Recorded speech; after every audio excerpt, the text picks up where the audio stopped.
Zombie apocalypse.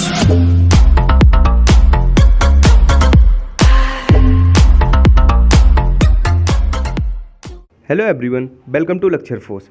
First question है, किसी बर्तन में P0 प्रेशर पर कोई गैस भरी है, उसमें दो चेंज किए गए। एक तो उसके मॉलिक्यूल्स का मास हमने हाफ कर दिया, उनके द्रव्यमान उनके अणुओं का आधा कर दिया, और उनकी चालें यानी कि वेलोसिटी हमने ट्वाइस डबल कर दी।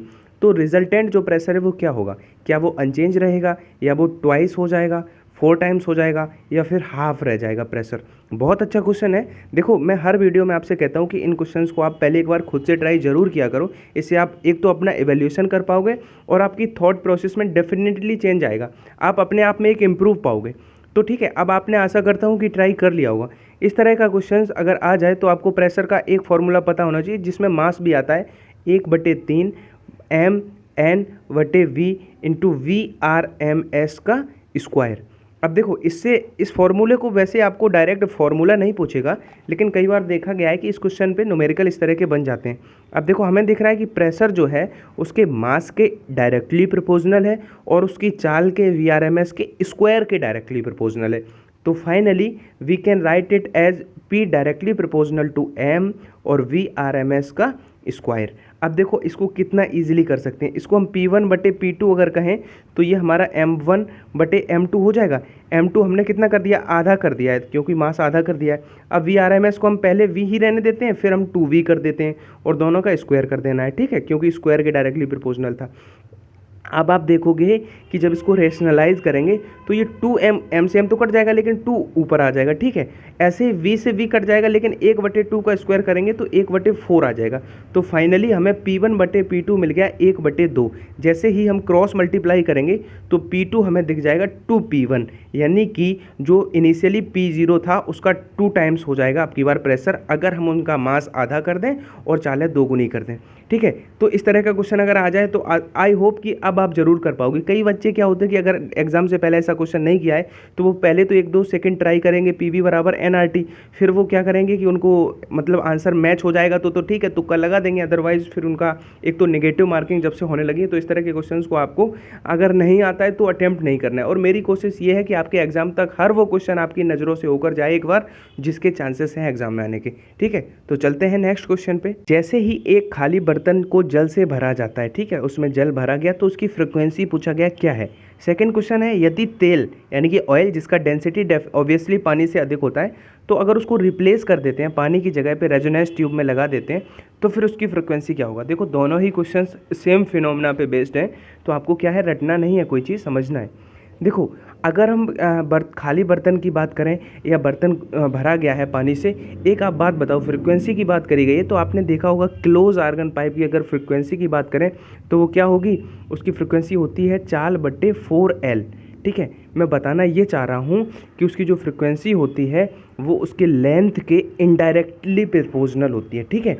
अब आप ये बताओ कि उसमें जैसे ही जल भरा जाएगा, जैसे कोई खाली था, ठीक है, तो जो उसमें जो वायु स्तंभ होंगे उनकी लेंथ डिक्रीज हो जाएगी कि नहीं? ऑब्वियसली, क्योंकि आप समझ रहे हो, अगर लेंथ डिक्रीज हो जाएगी, क्योंकि जैसे ये है, सपोज ये खाली है तो अभी तक तो लेंथ ये है, जैसे मान लो इसको भर दिया तो लेंथ इसकी डिक्रीज हुई कि नहीं हुई, यानी कि वायु स्तंभ जो एयर कॉलम्स होंगे उनकी लेंथ डिक्रीज हो जाएगी, और अगर लेंथ डिक्रीज हो जाएगी तो ऑब्वियसली फ्रीक्वेंसी उसकी इंक्रीज हो जाएगी, ठीक है। आप समझ पाए कैसे फ्रीक्वेंसी इंक्रीज हुई? तो अब देखो, एक खाली बर्तन है, जैसे ही जल से भरा गया तो उसकी फ्रीक्वेंसी क्या हो जाएगी, फ्रीक्वेंसी इंक्रीज होती है। सिमिलरली सेकंड क्वेश्चन में वो क्या कह रहा है, यदि तेल जिसका डेंसिटी तो स्थान पर अगर उसको रेजोनेंस ट्यूब में यूज किया गया, अब इसकी फ्रीक्वेंसी क्या रहेगी। देखो, अब हमने देखा कि उसकी फ्रीक्वेंसी के फॉर्मूले में लेंथ पे डिपेंड करता है, ना कि उसके डेंसिटी पे। तो अगर हमने डेंसिटी रिप्लेस वाला क्वेश्चन आ जाए, जैसे वाटर को रिप्लेस कर दिया ऑयल से या और किसी सब्सटेंस से अगर रिप्लेस करा जाए, तो अगर डेंसिटी पे फर्क नहीं पड़ता है उसका फ्रीक्वेंसी का, तो वो अनचेंज रहेगी, रिमेन सेम, यानी कि जो थी इनिशियली वही रहेगी, ठीक है। अब देखो, आर्गन पाइप अगर आया है तो उनका कॉन्सेप्ट आया तो उससे आपको 2 बातें जरूर पता होना चाहिए। जो क्लोज आर्गन पाइप होता है, बंद आर्गन पाइप होता है, उसमें केवल ऑड हार्मोनिक होते हैं, यानी कि 1, 3, 5, यानी कि केवल विषम सन्नादी होते हैं। और जो खुला आर्गन पाइप होता है, ओपन आर्गन पाइप होता है, उसमें ऑड और इवन दोनों तरह के होते हैं, यानी कि 1, 2, 3, 4, 5 का रेशियो रहता है, ठीक है, हार्मोनिक का। ये तो आपको एक फैक्ट की तरह पता हो। सेकेंड थिंग, उसकी फ्रिक्वेंसी और उसकी फ्रिक्वेंसी में रिलेशन क्या होता है। जैसे अगर आपको कभी भी खुले आर्गन पाइप की फ्रिक्वेंसी दे दी गई 500 और आपसे क्लोज की दे दी गई और आपसे ओपन की पूछी गई, तो आप उसको ट्वाइस कर देंगे। कैसे? हमने देखा था कि खुले आर्गन पाइप के लिए फ्रिक्वेंसी होता है B/4L और ओपन आर्गन पाइप के लिए फ्रिक्वेंसी होता है B/2L। तो अगर हम देखें इसमें हम 2 से गुणा कर दें तो हमें ये मिल जाएगा, क्योंकि ये 2 से 2 कट जाएगा, यानी कि क्लोज आर्गन पाइप की फ्रिक्वेंसी और ओपन आर्गन पाइप की फ्रिक्वेंसी का रेशियो अगर हम फाइंड करेंगे तो वो कितना आता है? वो 2 और 1 का आता है। कितना आता है? 1 और 2 का आता है। ठीक है, तो इस तरह से आई होप आपको समझ में आया होगा ये क्वेश्चन। अगर अब आ जाए तो आप नहीं छोड़ोगे। और हाँ, एक चीज़ और, जैसे क्लोज आर्गन पाइप है सपोज, ठीक है, मैं यहाँ पे बना रहा हूँ, तो इसमें एक नोड्स आपने टर्म सुने होंगे, जहाँ पे डिस्प्लेसमेंट मैक्सिमम होता है उनको हम क्या कहते हैं? नोड्स कहते हैं, और जहाँ पे डिस्प्लेसमेंट मिनिमम होता है उनको एंटी नोड्स कहते हैं। तो ठीक है, ऐसे सिमिलरली यहाँ पे नोड्स बनेगा, फिर यहाँ पे एंटी नोड्स बनेगा, यहाँ नोड्स फिर एंटी नोड्स। तो पूछा जाता है कि एक निस्पंद की उसके करस्पॉन्डिंग यानी कि उसके पास वाले निस्पंद नोड्स के बीच की दूरी कितनी होती है? तो एक नोड्स और नोड्स के बीच की दूरी होती है λ/2। सिमिलरली एक एंटी नोड्स और उसके दूसरे पास वाले एंटी नोड्स के बीच की दूरी भी λ/2 होती है। लेकिन अगर एक नोड्स और एक एंटी नोड्स के बीच की दूरी पूछे तो वो λ/4 होती है। सिमिलरली एक एंटी नोड्स और उसके पास वाले नोड्स के बीच की दूरी पूछे तब भी λ/4 होती है। तो ये फैक्ट ऐसे हैं कि इनसे आपको डायरेक्टली क्वेश्चंस देखने को मिलेंगे। ठीक, किसी स्प्रिंग को 2 सेंटीमीटर तक स्ट्रेच किया जाता है, मतलब खींचा जाता है, तो उसकी प्रत्यास्थ स्थितिज ऊर्जा U है। ठीक है, जब स्प्रिंग को अगर हम 10 सेंटीमीटर तक खींच दें तो फिर उसकी जो वो U के टर्म्स में क्या होगी? जो पोटेंशियल होगी, प्रत्यास्थ पोटेंशियल, वो क्या होगी? प्रत्यास्थ समझते हो? इलास्टिसिटी। जैसे कि पूछा जाता है कि रबड़, स्टील रबड़ से अधिक क्यों प्रत्यास्थ है, तो वही होती है प्रत्यास्थता, मतलब जो अपनी उस इनिशियल पोजीशन में आने में जितना उसकी वो एनर्जी होगी वो। ठीक है, तो अब देखो क्या कहते हैं, जो प्रत्यास्थ स्थितिज ऊर्जा होती है वो होती है ½ kx²। जो स्प्रिंग का फोर्स कोफिशिएंट होता है वो क्या होता है, और जितना वो x मतलब जो दूरी जितना उसको खींच स्ट्रेच कर सकते हैं, ½ kx²। तो अगर हम देखें तो U डायरेक्टली प्रोपोर्शनल किसके है? जितनी दूरी तक उसको स्ट्रेच कर सकते हैं उसके स्क्वायर के। तो देखो पहले U थी, जब उसका डायरेक्टली प्रोपोर्शनल है तो अगर हम प्रोपोर्शनल हटाएंगे तो U1/U2 कर सकते हैं, इक्वल टू पहले 2 तक खींच सकते थे तो 2 का स्क्वायर 4 करेंगे। अब की बार 10 तक खींच पा रहे तो 10 का स्क्वायर 100 करेंगे, क्योंकि x² था। अब 4 से इसको कट किया तो 25 आया। अब क्रॉस मल्टीप्लाई करोगे तो आपको क्या मिल गया? 25U मिल जाएगा U2, यानी कि CD is the right answer. ठीक है, नेक्स्ट क्वेश्चन है, बहुत अच्छा क्वेश्चन है। एक बार मैं ब्राइटनेस बढ़ा लूँ, हाँ आई थिंक सही है, कि यदि एक गेंद है उसको h1 हाइट से पृथ्वी पर गिराया गया, बहुत ध्यान से समझना है इसको, मतलब फील करना क्वेश्चन को।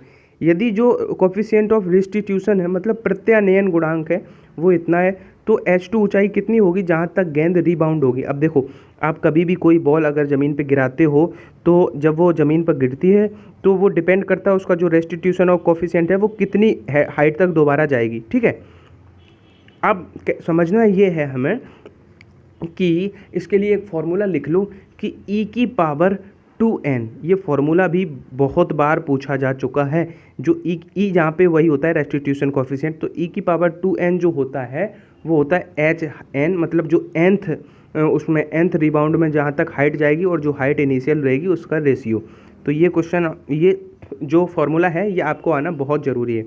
एक बार मैं फिर से लिख दूँ, तो अगर e⁻²n, ठीक है, n जहाँ पे nth रिबाउंड है, जैसे इस क्वेश्चन में ये नहीं कहा गया कि दूसरे रिबाउंड के बाद या तीसरे रिबाउंड के बाद, लेकिन आपको अगर क्वेश्चन थोड़ा मॉडरेट लेवल का करेगा तो उसमें ये भी रिबाउंडेशन का nth टाइम दे सकता है। लेकिन यहाँ पे सिंपल है, यही क्वेश्चन फॉर्मूला पता है, तो h जो n मतलब nth रिबाउंड के बाद n हाइट और जो इनिशियली होगी। तो अब देखो हम ई की जगह पे कितना रिप्लेस कर सकते हैं? ई का इन्होंने वैल्यू दिया है 0.6, तो 0.6 की पावर 2। अब n यहाँ पे हम n का मान 1 कंसीडर करेंगे, लेकिन इसलिए क्योंकि इसमें ये नहीं कहा गया है कि दूसरे रिबाउंड के बाद या तीसरे या चौथे, तो हम इसको यूनिट कंसीडर करेंगे क्योंकि एक ही रिबाउंड की बात करी गई है। ये तो आपको ऑब्वियसली दिख रहा है, इज इक्वल टू hn। कितनी वो रिबाउंड होगी यही हमें फाइंड करना है, जो nth रिबाउंड में पहले रिबाउंड के बाद, तो वो hn हमें फाउंड करना है। और जो h2 जो इनिशियल हाइट थी वो कितनी ऊंचाई से गिराई गई थी वो हमें 1 दी हुई है। तो हम यहाँ देखें 0.6 का अगर हम स्क्वायर करेंगे तो 0.36 हो जाएगा, वही मेरी जो रिबाउंड के बाद हाइट है वो होगी। ठीक है। अब देखो ये स्मार्ट बच्चे होते हैं। अब कुछ देखो दो तरह के बच्चे होते हैं यार, कैटेगराइज करना बहुत ज़रूरी है, क्योंकि एक तो होंगे केवल ये क्वेश्चन समझ लिया, दूसरे लड़के ये होंगे जिनको मैंने बताया कि पॉज करके किया करो। अब उनकी थॉट प्रोसेस में चेंज कैसे आएगा, जब वो एक बार खुद से ट्राई करेंगे तो उन्हें पता है कि लूप होल्स क्या हो सकते हैं, कैसे कैसे ये क्वेश्चन बन सकता है। हो सकता है कहता है चौथे रिबाउंड के बाद बात करवाता तो फिर यहाँ पे किस तरह से कैलकुलेशन चेंज हो जाती। तो कॉन्सेप्ट सीखना और उसको किस हद तक ग्रैप्स कर पा रहे हो ये डिपेंड करता है आप लोगों पे। इसीलिए मैं कहता रहता हूँ कि एक बार खुद से ट्राई जरूर किया करो। एक बंद आर्गन पाइप में तीसरा अधिस्वरक प्रोड्यूस किया गया है, तो उसमें कितने नोट्स और कितने एंटी नोट्स होंगे। देखो मैं आपको एक चार्ट लिख रहा हूँ यहाँ पे, तो एक बार उसको आप याद कर पाओ तो कर लेना। क्लोज आर्गन पाइप के लिए, अगर क्लोज आर्गन पाइप में आपको पता है कि हार्मोनिक ऑड होते हैं, मतलब 1 फिर 3 फिर 5 फिर 7 ऐसे चलता रहेगा, ठीक है। तो आप एक काम करो, यहाँ पे मैं लिख रहा हूँ नोट्स और यहाँ पे लिख रहा हूँ एंटी नोट्स, ठीक है। ये क्लोज आर्गन पाइप की बात कर रहा हूँ। तो अगर फर्स्ट हार्मोनिक है तो उसमें नोट्स भी 1 होगा और एंटी नोट्स भी 1 होगा। थर्ड हार्मोनिक है तो उसमें क्या होगा, नोट्स भी 2 होंगे और एंटी नोट्स भी 2 होंगे। फिफ्थ हार्मोनिक है तो उसमें 3 होंगे। सिमिलरली फोर्थ हार्मोनिक है तो उसमें 4 होंगे।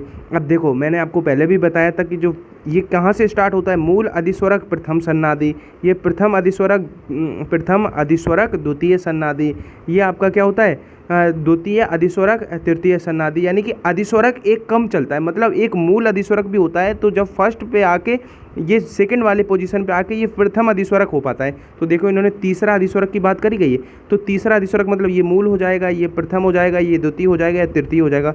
तो ये सेवंथ वाला यानी कि फोर्थ हार्मोनिक होगा। और उसमें हमने बताया है कितने नोट्स और एंटी नोट्स होते हैं, चार, यानी कि 4 निष्पंद और 4 प्रस्पंद। देखो आपका डी ऑप्शन इसमें राइट हो जाएगा, ठीक है। तो इस तरह के क्वेश्चन भी एक्सपेक्ट कर सकते हो आप लोग। नेक्स्ट है जिसमें आपको एक वेव मोशन उसका इक्वेशन दिया है, ए साइन के एक्स माइनस ओमेगा टी, ठीक है। एक स्ट्रेच्ड स्ट्रिंग का इक्वेशन है, उसको रिप्रेजेंट करती है। तो उसका आप देखो इस क्वेश्चन में आंसर होगा आपका ए। अब आप लोगों को एक शायद किन्हीं को झटका लगाओ, क्योंकि मैंने आपको एक बताया था ओमेगा बटे के भी होता है आपका वेलोसिटी। तो भाई मेरे वो मैंने वेव का वेलोसिटी बताया था, जैसे कोई अप्रगामी तरंग है उसका वेव का वेलोसिटी अगर डायरेक्ट फाइंड करना हो, ऐसे न्यूमेरिकल बहुत बनते हैं, तो आप डायरेक्ट ओमेगा बटे के से फाइंड कर सकते हो। लेकिन यहाँ पे ध्यान से पढ़ो क्वेश्चन को, कण का पूछा गया है, पार्टिकल का पूछा गया है, और अगर पार्टिकल का वेलोसिटी अगर बात करें तो फिर उसका मैक्सिमम वेलोसिटी ए ओमेगा होता है, ठीक है।